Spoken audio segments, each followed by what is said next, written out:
Hollywood movie open హైమర్ ఈ శుక్రవారం రాబోతోంది. అమెరికా ఆటం బాంబు తయారు చేసింది జర్మనీ మూలాలున్న అమెరికా సైంటిస్ట్. తన బయోపిక్ తీసింది హాలీవుడ్ డైరెక్టర్. కానీ అక్కడి కంటే ఇండియాలోనే ఈ మూవీ మీద భారీ అంచనాలు.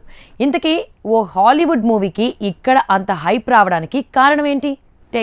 ఓపెన్ హైమర్ బయోపిక్ వరల్డ్ వైడ్ గా ఈ శుక్రవారం రానుంది. కానీ విచిత్రంగా ఈ హాలీవుడ్ మూవీ కోసం భారతీయులు కళ్ళు కాయలు కాచేలా ఎదురు చూస్తున్నారు. దానికి ఓ స్పెషల్ రీజన్ ఉంది. అదే ఈ మూవీకి ఇక్కడ ఫ్రీగా ప్రమోషన్ వచ్చేలా చేస్తోంది. అమెరికా బాంబు దాన్ని తయారు చేసింది జర్మనీ మూలాలున్న సైంటిస్ట్. అది తయారు చేసింది కూడా నాజీల అంతం కోసం. సో ఎక్కడా మనకి ఈ అంశంతో సంబంధం లేదనుకుంటా. కానీ ఈ వెపన్ ని క్రియేట్ చేసిన ఓపెన్ హైమర్ మాటలే భారతీయులకు తన బయోపిక్ తో లింక్ కి కారణమైంది. మొదటి న్యూక్లియర్ వెపన్ ని సృష్టించిన అమెరికా సైంటిస్ట్ ఓపెన్ హైమర్ ఆ బాంబు టెస్ట్ చేసినప్పుడు భగవద్గీతలో సారాన్ని సింపుల్ గా కోట్ చేశాడు. నేనే ఇప్పుడు డెత్ గా మారాను అంటూ తన వెర్షన్ లో గీతా సారాన్ని చెప్పాడు. అదే మాటలు ఓపెన్ హైమర్ బయోపిక్ లో కూడా చూపించబోతున్నారు.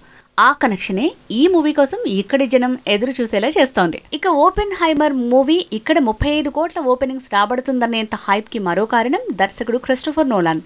తను గతంలో ఇన్స్పెక్షన్, ఇంటర్స్టెల్లార్, టెనెట్ అంటూ 3 సినిమాలతో తన మార్కెట్ లో క్రేజ్ ని, ఇమేజ్ ని సొంతం చేసుకున్నాడు. అలా కూడా తన కొత్త మూవీ ఓపెన్ హైమర్ బయోపిక్ క్రేజ్ కూడా ఇక్కడ కిక్ ఇచ్చేలా జనాల్లో చొచ్చుకు వెళ్తోంది. ఇక ఈ వీకెండ్ ఓపెన్ హైమర్ వరల్డ్ వైడ్ గా రాబోతోంది. ఇక క్రిస్టోఫర్ నోలాన్ కి మొదటి నుంచి ఇండియా మీద ప్రత్యేక ఆసక్తి. అందుకే ఈ సినిమాను ఇక్కడ మరింతగా ప్రమోట్ చేసే పనిలో పడింది ఫిల్మ్ టీమ్.